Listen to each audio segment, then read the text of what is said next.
안녕하세요. 평가학과장의 하태자입니다. 오늘은 그 두 번째 시간 교육을 진행해 드릴 텐데요. 저번 강의 때 말씀드렸던 것처럼 직접 평가와 내년에 있을 2021년도 요양원 공동생활가정 평가 매뉴얼에 대한 차이점, 변화된 부분을 좀 말씀드리도록 하겠습니다. 일단 화면을 보시면 좌측에 있는 부분은 직접 평가 매뉴얼을 아시면 되는 거고, 오른쪽에 있는 부분은 아마 내년에 변경될 평가 매뉴얼인데요. 보시면 검정색 부분은 변화가 없다라고 봐주시면 되는 겁니다. 근데 보시면은 파란색 부분 같은 경우는 내년에 변화되는 부분이라고 봐주시면 되는 건데요. 실질적으로 이 신구 대비표를 매년 볼 때마다 느끼는 점은 큰 차이가 없어지고 있다는 겁니다. 예전 평가 항목이 100번대 넘어갔을 때 비해서 지금은 좀 평가 매뉴얼이 안정화되는 추세인 것 같고요. 또 내년에 또 평가 같은 경우는 이제 코로나로 인해 가지고 평가에 큰 변화가 없는 것 같습니다. 지금 아마 먼저 확인한 원장님들도 계시겠지만은 실질적으로 딱 두 개만 늘어났습니다. 기존 매뉴얼과 큰 차이 없이 딱 두 개. 그 두 개가 뭐냐면 화면에 보고 계시는 것처럼 직원 권익보, 그 다음에 또 화면에 보시는 것처럼 가족 및 지역사회 교류, 이 두 개 항목만 추가됐다 봐주시면 되는 거고, 나머지는 동일하다 봐주시면 되세요. 그럼 우리 원장님들이 죄송합니다. 평가 준비함에 있어서 내년에 평가가 변화되는 건 딱 두 개 항목이라고 아시면 됩니다. 그러면 지금 현재 시점에서 우리 원장님 같은 경우는 기존 매뉴얼대로 평가를 계속 준비하고 계시면 되세요.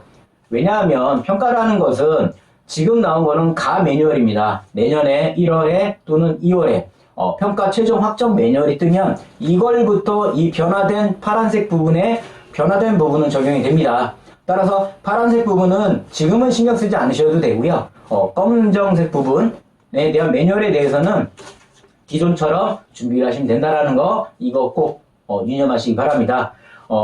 평가를 항상 매년 제가 원장님께 이렇게 말씀을 드리고 하지만 좀 번외적으로 우리 원장님께 좀 질문을 좀 드려보고 싶은 게, 평가 준비하면서 가장 중요한 게 어떤 부분이라고 혹시 생각을 하시나요? 제가 지난 12년간 거의 한 1000개 기관 가까운 기관들을 방문을 해서 평가 준비를 도와드리고 진행을 했지만, 항상 방문드리는 기관들 대부분 바라보면 뭐냐면, 일단 첫 번째가 평가 매뉴얼을 잘 보지를 않으세요. 의아하시나요? 저는 정말 많은 기관들을 확인을 했습니다. 우리 예를 들어 평가라는 건 어떻게 보면은 오픈 시험이라고 봐주시면 됩니다. 이미 매뉴얼이라는 시험 문제를 다 알려드렸고요. 이 답안을 준비하라고 하는 겁니다. 그럼 우리 준비하는 기관들 입장에서는 이 답안지를 우리가 잘 정리하면 된다라고 간단하게 생각하시면 되세요. 근데 이 평가 매뉴얼 자체를 보지를 않고 평가가 어렵다고 하시는데요. 자, 첫 번째 제가 번외적으로 말씀드린 거지만, 평가 매뉴얼을 반드시 공단 공지사항에 들어가셔가지고 출력을 하신 다음에 죄송합니다. 출력을 하신 다음에 평가 매뉴얼에 대해서 하나하나 정독을 해주셔야 됩니다. 정독을 하실 때 우리 원장님들 평가 매뉴얼에 반드시 눈으로만 보지 마시고 화면에 보신 것처럼 밑줄도 그어주시고요. 형광펜으로 중요 부위를 체크하시고, 또 내가 어려운 부분, 또 내가 이해 안 되는 부분은 매뉴얼에 반드시 노트를 해주시는 게 좋습니다. 노트를 해주시는 이유가 뭐냐면, 우리 원장님들 지금 화면에 잠깐 제가 매뉴얼 띄워드렸지만은 매뉴얼에 보시면은 평가가 아무리 준비가 잘 돼 있다 하더라도 기관에서 대답을 못하거나 응답에 어떤 부족한 부분이 발생됐을 때는 점수를 감점하게 되어 있습니다. 이 말은 뭐냐면, 평가관들이 보는 겁니다. 이 평가를 기관에서 준비를 한 건지, 아니면 급조를 한 건지, 아니면 누가 와서 도와준 건지를 이 확인하는 방법은 간단합니다. 질문을 하면 됩니다. 예를 들어서 운영규정 안에 신원인수의 권리물 규정은 어디에 있습니까? 질문을 던집니다. 내가 준비한 기관이라면 바로 찾아 들어갈 거고요. 내가 준비를 안 하고 또는 급하게 준비를 했다면 허둥지중합니다. 따라서 평가 매뉴얼에 필기를 하시는 이유가 뭐냐면, 평가가 진행될 때 평가관 앞에서 매뉴얼을 두고 같이 진행을 하시면 됩니다. 그럼 평가관이 원장님을 바라보실 때 매뉴얼에 여러 줄이 거져 있고 노트가 필기가 돼 있다면 기관에서 준비를 많이 했구나라는 인식을 갖게 됩니다. 우스갯소리인데 우리 원장님들 자제분들 공부해 하시잖아요. 너 공부했어? 했는데요. 책 펴봐. 책을 폈는데 깨끗합니다. 뭐라 하시나요, 자제분들한테? 너 공부 안 했네? 만약에 줄이 막 거져 있고 형광펜으로 중요 부분이 체크되어 있다면 이놈 공부 좀 했네? 우리 딸 공부 좀 했네? 똑같다고 맞으시면 되세요. 우리 원장님들 첫 번째 잊지 마셔야 될 건 뭐냐면 매뉴얼을 반드시 출력하셔서 밑줄 그으시고 중요한 부분을 체크해 주셔야 된다는 겁니다. 자, 그럼 평가 준비하실 때 두 번째 중요한 게 또 뭐라고 생각하시나요? 저는 평가 번호대로 준비해야 될 파일 처리라고 봅니다. 화면에 잠깐 제가 띄워드렸지만은 우리 원장님들 기관에 가보면 장부하일철, 종이로 된 장부하일철로 번호대로 준비하신 기관들이 있고요. 또는 클리어 파일로 비닐에 집어넣는 클리어 파일에다가 준비하신 기관들도 있고, 아니면 저희처럼 상공 바인더에 준비하는 기관들이 있습니다. 다 맞습니다. 다 틀린 얘기는 아니고요. 단지 번호대로 꼭 준비를 해주셔야 되는 게 뭐냐면 평가는 평가 번호대로 진행이 됩니다. 따라서 평가관이 평가 오기 전 전화로 평가 번호대로 다 꺼내서 잘 정리를 부탁드립니다라는 말을 합니다. 근데 번호대로 준비가 안 돼 있다면 우리 원장님들도 평가 준비가 됐는지 안 됐는지 확인이 힘들어집니다. 따라서 1번 바인더 운영규정, 2번 바인더 운영계획, 3번 바인더 운영위원회, 이렇게 화면에 보시는 것처럼 꼭 준비를 해주셔야 된다는 겁니다. 여기서 그럼 기관에서 저한테 많은 질문들을 하는 것 중에 하나가 뭐냐면, 그럼 세 개 중에 뭐가 좋을까라는 말씀을 합니다. 기관에 제가 가보면 요새는 우리 원장님들이 연도별로 준비들을 많이 하세요. 무슨 얘기냐면 직원회의다, 또는 운영위원회다, 또는 사례관리다 보면 2018년도 사례관리 파일철 하나 따로, 2019년도 사례관리철 하나 따로, 2020년도 사례관리철 따로, 이렇게 사례관리 평가 항목에 대해서 3개의 파일철들이 존재를 합니다. 이것도 맞습니다. 이것도 틀리다는 얘기는 아닌데, 근데 우리 평가가 진행되면 우리 평가관들은 뭐냐면 사례관리에 대한 정리 파일철을 달라고 합니다. 그럼 그게 연도별로 3개를 드리는 거와 하나의 파일철에 3년도가 묶인 거를, 당연히 묶인 거 안에는 포스트잇이라든가 편철 정리를 해주셔야겠죠. 요만큼은 2018년 거, 다음 페이지는 2019년 거, 이렇게 하나의 묶음으로 보여드리는 거는 평가관들이 평가 진행하는 부분, 또 평가를 확인하는 부분에 있어서 좀 더 편리하다고 얘기를 합니다. 우리 원장님들 말씀드리는 거의 결론은 뭐냐면, 되도록이면 평가는, 또는 우리가 서류를 준비하는 거는 이 평가관들에게 우리가 감사 아닌 감사, 이 서류를 보여줘야 되는 부분이 있기 때문에 그들의 입장에서 서류를 준비하시는 게 맞다고 저는 생각을 합니다.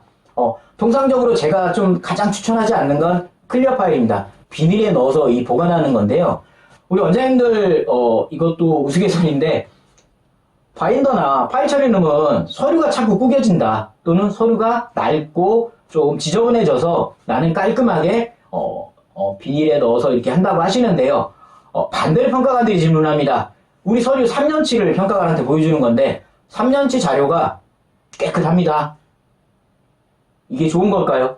아니죠. 당장의 운영규정 평가만 하더라도 잘 보이는 곳에 빗질을 해서 누구든 볼 수 있게끔 해야 되는 게 운영규정입니다. 근데 그 운영규정이 깨끗합니다.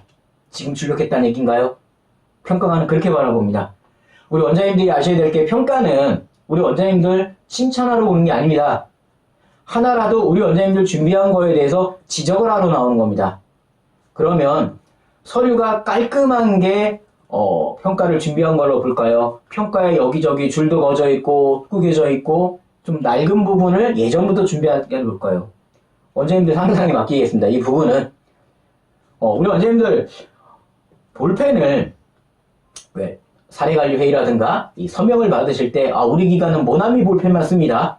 죄송합니다. 상호명을 얘기하면 안 되나요? 모삐삐 볼펜만 씁니다. 그래서 그 볼펜으로만 1년 내내 사인해 놓으시면 평가관이 믿을까요? 믿을까요?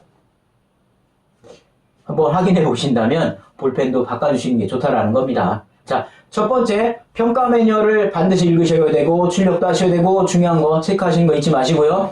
두 번째는 뭐냐면 바인더 또는 파일철 또는 클리어 파일에 평가 번호대로 파일철 정리를 해주셔야 된다는 겁니다. 세 번째 뭐냐면, 앞에 첫 번째, 두 번째보다 더 중요하다고 하셔야 될 게 뭐냐면 평가 서식입니다. 저희 사무실에 우리 원장님들이 평가 때만 되면 그렇게 전화들을 많이 하세요.